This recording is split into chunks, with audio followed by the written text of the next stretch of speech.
everybody. Happy Sunday. Hope everybody's doing well. Welcome to Conversations with MM.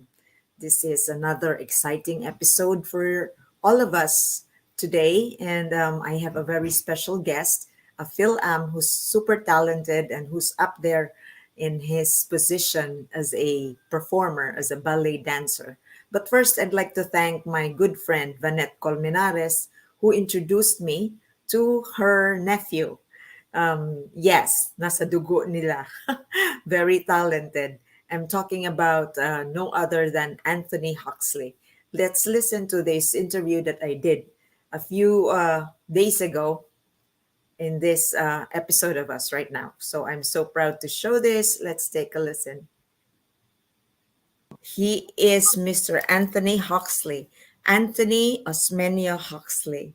So Anthony is a principal dancer of the New York Ballet, and he started being such in June 2015, and he was born at the Walnut Creek in California.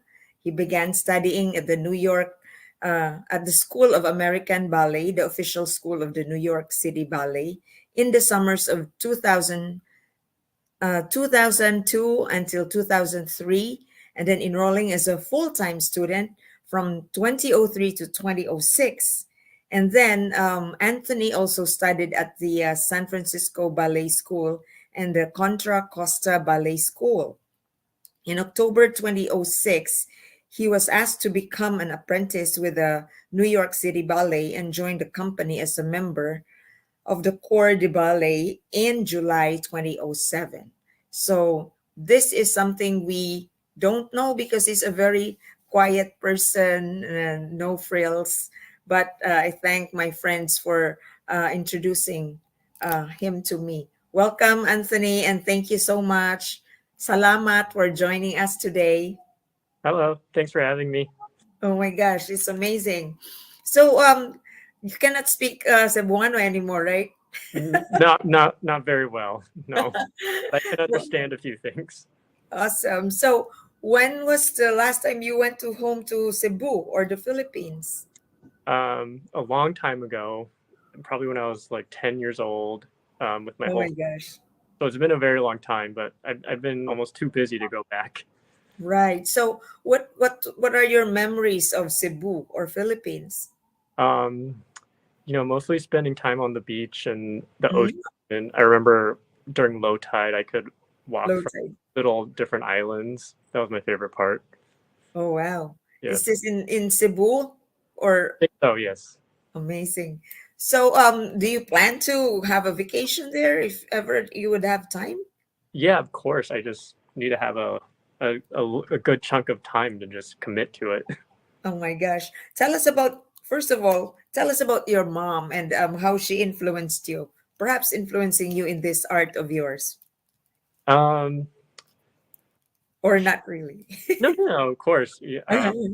I think something that my mom was very influential was just sort of hard work, to be honest. Wow. She wouldn't take excuses. If you're tired, you still have to do it. That sort of thing. Oh, so she gave you discipline right from the start? Yeah, I think so. Oh my gosh, that's great. So, ladies and gentlemen, Anthony's mom is Generosa Osmena Huxley, correct? Yes. No Oh, Hux, just Osmania. Osmenian. Yeah. Okay. So, do you have siblings, Anthony? No, it's just me, but a lot of cousins.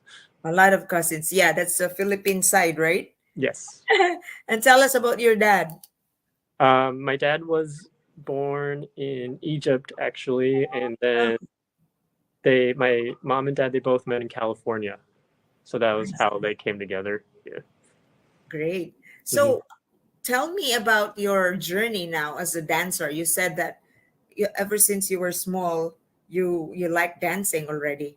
So you knew that this was something you really want to do. Yeah, I mean, I think maybe I was around 12 or 13, and I thought maybe I could do this as a profession. Oh yeah.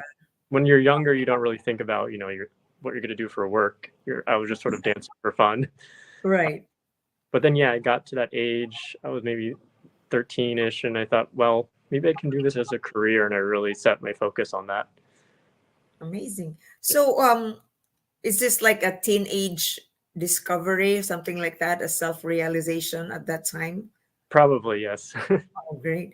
How amazing, like you have been unwavering on this.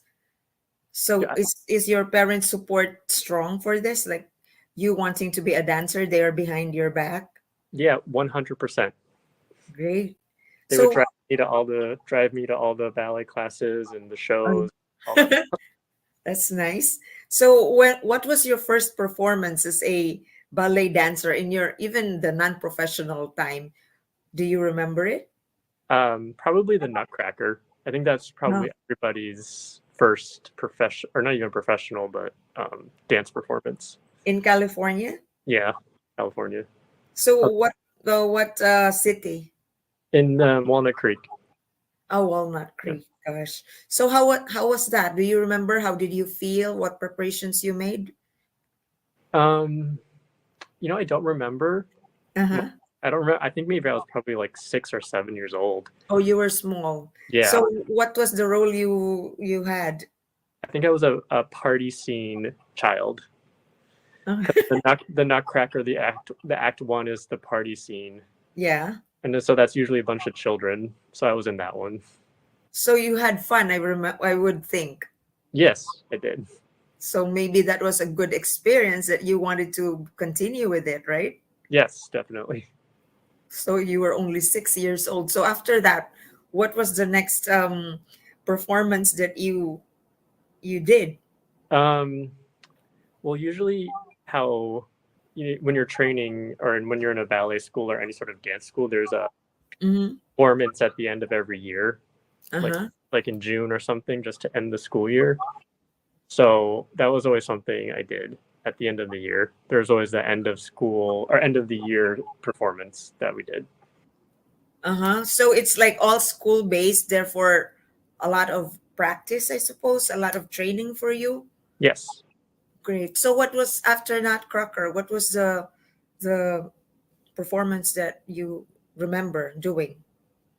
I did a whole bunch of different things. Uh-huh. Like when you're younger, you don't really do um, real things. It's just sort of um, It's practice. is it part of the annual play of schools? They have that, right? Yes. So you were part of a club of the dance club, I suppose. Yeah, you could call it that. A dance I club. see. Yeah. So what led you when you got older? What led you to New York, or were you a professional already in California? I wasn't a professional. I think it was my teachers who said, Mhm. if you want to keep doing this and you want to make a profession out of it, you should probably go to the like top school. Uh-huh. Because at the time I was just going to my local dance studio just for fun, Mm-hmm. and they said if you want to continue this as a career, you should really go to a different school on a different level. So that was sort of what made me go to New York. They were very encouraging, huh? Yes. So what year did you come to New York? The first year During I was 2002. uh-huh. Yeah. And And I then yes, how old were you then?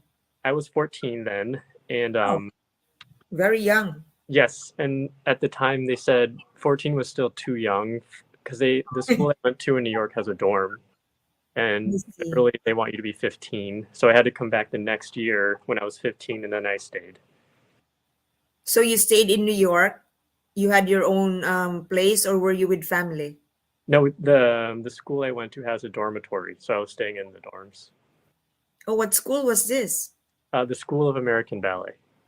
Oh, I see. Is this the one? What is this near the Lincoln Center? Hmm. Oh, okay. And you never looked back since then. Haven't looked back.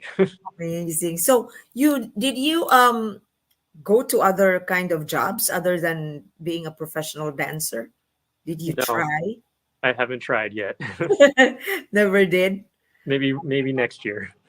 Oh, like what? I don't know. I don't know. I'm only joking. Oh my gosh. So, when in New York, your training was already like super rigorous, is it? Is it Yes. like did you push yourself too hard to excel? Tell us about it. Yeah, the training you Mm-hmm. go to school, like academic school in the morning Oh, okay. from like maybe 8 o'clock till 11, and Mm-hmm. you would come to the ballet school and you do ballet class throughout the day from like 12 to 7 o'clock. So you would have a ballet class, then you'd have like a variations class, you'd have Mm. a partnering class, you'd have music classes. So it was every day, pretty much 12 to 7, Monday through Saturday. Wow. How many are you in the class? Are you like full or you're Yeah, only few I, people? I would say it's about maybe 15 or so, 15 to 20. So that's a regular number. Yeah. That's a I see. And so you're mixed with male and female in the No, class. when I came to Oh, New York, it was separated. You had the men's class, then there was a separate women's class. oh, I see. So how do you keep yourself like, physically um in tune with the, demand of this dancing classes? Um, Do you have but a health regimen? well, actually, it's in part of your training when you're Yeah. here. We have what they call like conditioning classes where you Mhm. learn sort of take care of all those things. Because you're right, you have to do what they call sort of cross training. So we'd have another Mhm. class that was for that. Okay. So do you also have specific diet to follow when you're a dancer ever since before? Um, for me, no, but No. everyone's different. I know some people do have a very strict, you know, diet that they like to stick to. Others Mhm. don't. It's just sort of whatever works for you. So you eat anything, even I if it's like cholesteric food? I do just because I'm pretty skinny, so I have to actually keep the weight on. I see. Yeah. So do you still eat Filipino food? Yes, definitely. Like like what? I still love any lumpia. Lumpia? Wow. Yeah, So lumpia is so popular. yeah, fresh or fried. Great, great. Any ube dessert is Oh delicious. wow. I've been Amazing. I've been recently trying to make ube pancakes at home. Nice. Yeah. So where'd you buy your ube? In an Well, Asian store, Filipino store? you know what? I first bought it from Amazon, and then Oh, I told my tita about it, and she said that's not good, and so she sent me the one that she uses. oh, okay. Yeah, And it came out good. You liked it. yeah, delicious. Amazing. But it doesn't add to your weight, right? Because you're constantly Yeah. rehearsing, practicing. Hmm. So, in a ballet profession, where does is the coach most important here or the talent of the dancer? Probably both. I'd say it's a team. You know, Uh-huh.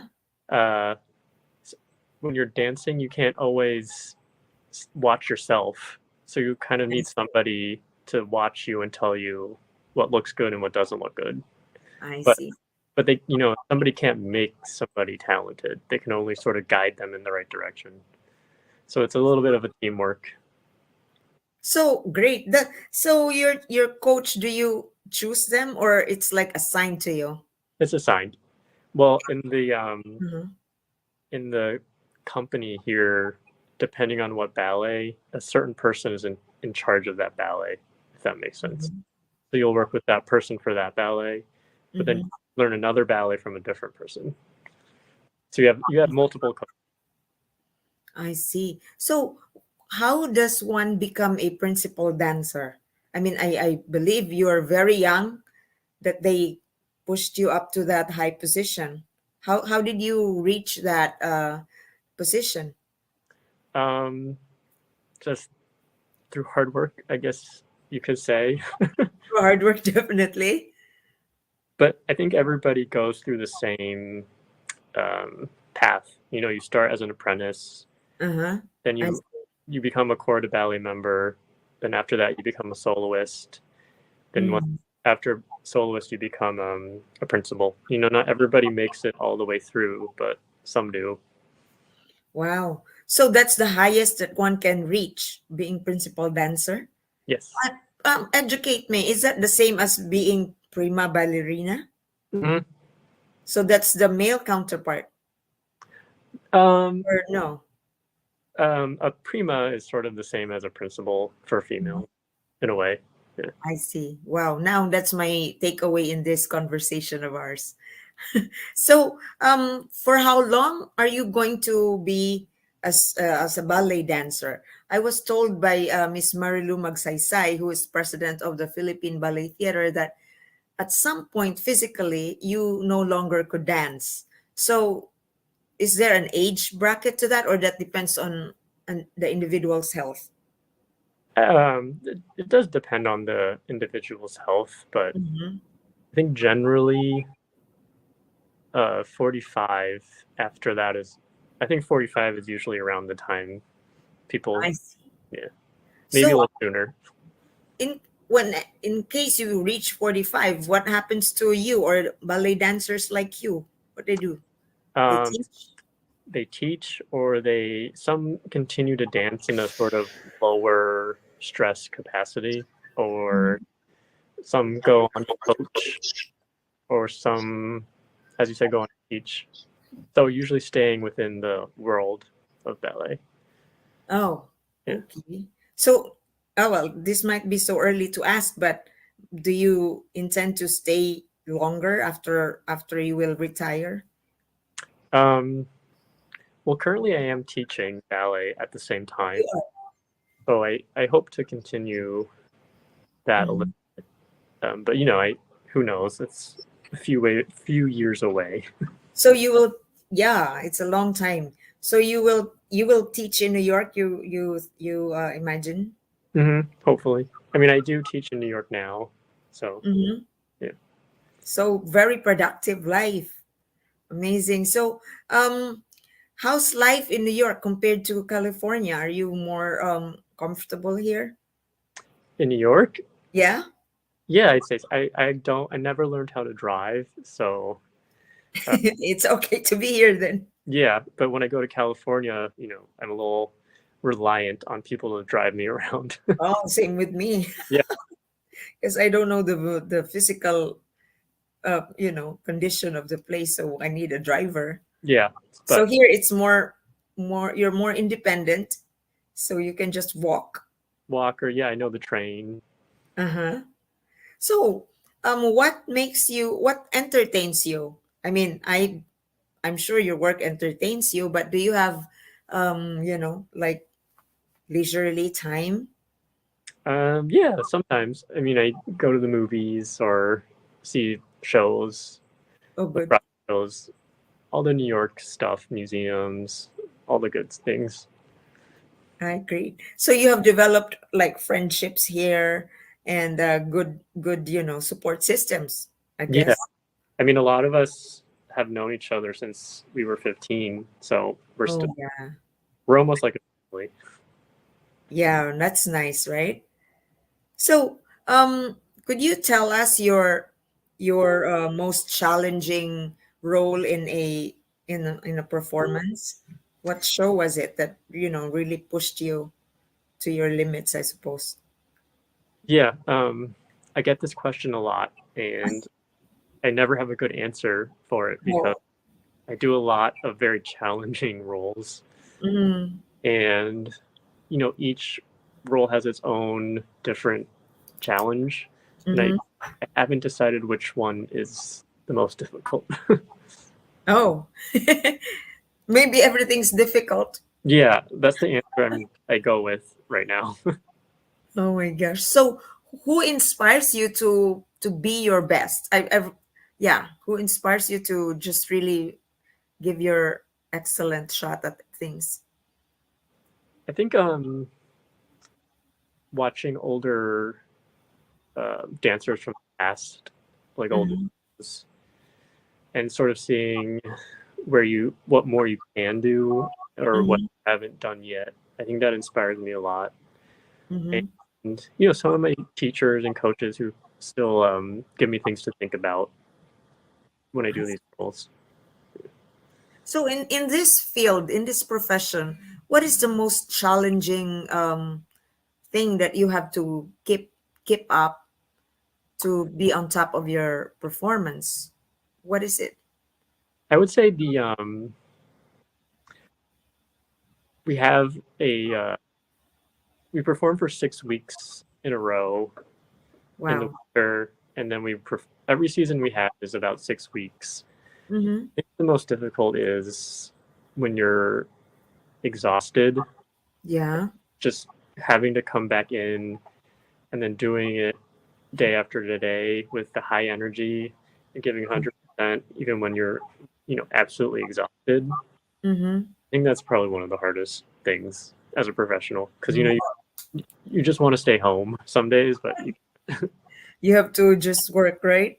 yeah, So how does being like when you're so tired, you really like sleep, just like, slump onto your bed? yes, basically, Oh my goodness. And then the following day, it's another grind. yeah, I think, isn't it challenging for all artists that you perform straight and you have to be always fresh and the best every time? yes, It's weird, right? Like yeah, you're being mechanical and yet you're also being artistic. yes. That is the challenge to not make it seem robotic and fresh and yeah.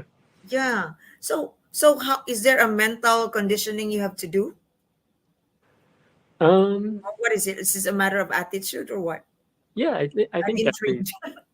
I think your mindset, how you Uh-huh. approach the work every day, is important, just so you don't, get burnt out. Because it's Yeah. very easy to get burnt out if you just don't keep yourself with it. You're right. Um, but yeah, I think it's important to sort of, at the end of the day, try to just detach yourself and say, okay, that's over. Different day. Tomorrow's another day. So you Mhm. get in the like hamster wheel of your brain going and going. Wow. It's really like mind setting too, right? Hmm. Did you ever, have you ever even thought that like I'm so tired and I want to take a break? Give me a month, I won't work. Did that reach you? Sometimes you feel that way, Mm. and you take like a couple days off, and you kind of feel like you want to go back. Oh, okay. I Yeah, think doesn't the body push you to be the athletic person that you are? yeah, and we're sort of trained in a way that you can't take too much time off because the the more time you take off, the more time it takes to get it back. I see. Yeah, So, also the rule of physics there, yeah, right? so Oh I my gosh.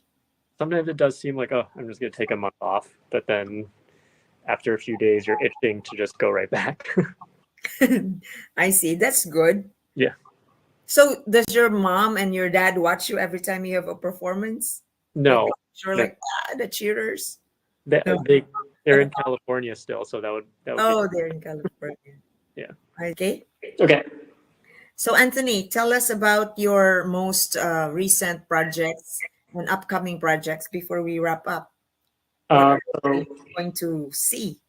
the next thing coming up for me is our Nutcracker. Uh, Hmm. it'll be 6 weeks, and I'll be doing the Cavalier with the Sugar Plum Fairy. Wow. Um, and then after Nutcracker, we have our winter season, which is a bunch of different ballets, which is really exciting. So when is that? Early next year already? Yes, it'll be like the middle of January through March. Wow. So you will be like untouchable and be focused on work on stage, right? Yeah, busy, busy. Yeah. So any parting shots for budding dancers who want to follow your footsteps? What is your advice? Is there a way that you can give them some tips to be successful like you? um, I'd say just keep learning, keep absorbing all Mm, the information you receive, and just don't give up on yourself. Even if someone else is doing better or if someone's doing worse, just focus on yourself and mm. what Great.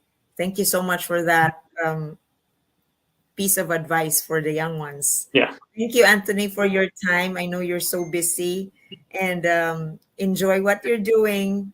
And I'll show this to you. We will run this tomorrow. Okay. Sounds Thank good. you so much and go back to your work, your Yeah. enjoyable work. I appreciate you and Yeah. all the best. Thank you. You too. Thank you. Bye for now. Bye.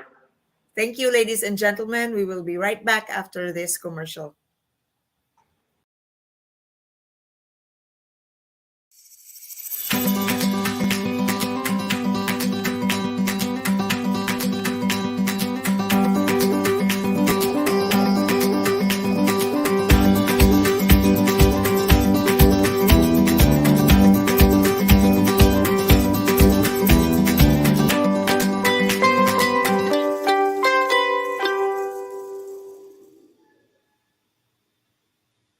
So that was Anthony Osmena Huxley a while ago, ladies and gentlemen. I hope you enjoyed our interview. He is Phil Am. He has Cebuano roots, and he is principal dancer at the New York City Ballet. So proud of him. You just discovered that. I just personally learned that and had the honor to interview him. Thank you again to Miss Vanette Colmenares, my good friend. Okay, and then I'm going to show you this one. He is performing in a specific routine, in a specific number, and this is something that we could watch too. Look, take a look.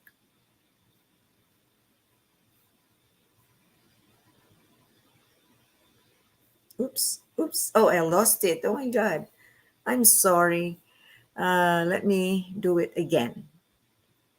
Please bear with me. And this is something you will truly love. My name is Anthony Huxley, and here I am dancing in Justin Peck's Balletra. This ballet is about 20 minutes long, and it has 4 couples and then the one solo guy. Justin wanted this step to look like ice cream melting on pavement. I always go over this step right before I come on. It looks like he's just reaching in random directions, but there is a very specific pattern. This is my third solo in this ballet, and I'm pretty exhausted at this point. I don't know if you can see it from the audience, but the step coming up, Justin wanted this fluttering hand action to look like your heart is fluttering. These costumes were designed by Mary Katranzu for the 2014 Fall Fashion Gala. It's one of my most favorite costumes to look at, but one of the most difficult ones to wear because the letters are actually made of lace and they don't stretch at all.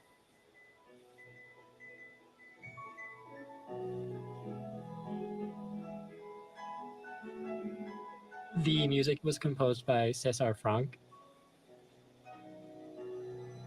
I've known Justin since we were in the school American Ballet together, so I feel like he really knows me as a dancer and a person here. This is the third ballet he made on me.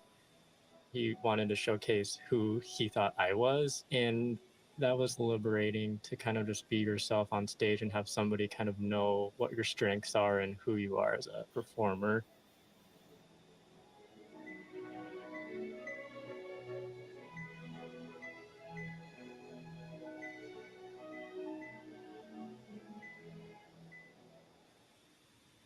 There you go. Thank you. Okay, thank you so much for watching. That was from the New York Ballet feature. That was Anthony Osmena Huxley. Isn't it very heartwarming? It's very difficult an art. Too much required of you for discipline, constant practice, perfection on stage. So that's really remarkable. Thank you, Anthony, for your time once again. And I'd like to say hi and thank you to our viewers today. Let me just do a shout out here. Miss Gons Villegas Marabiles. Thank you for watching. I appreciate it. And also Miss Lorna Edwards and Miss Antoinette Osmenia. Thank you, everybody. Hope you enjoyed our episode. And till the next time, please take care of yourself and take care of each other. Okay, so we'll see you again in one of our future episodes. Let me look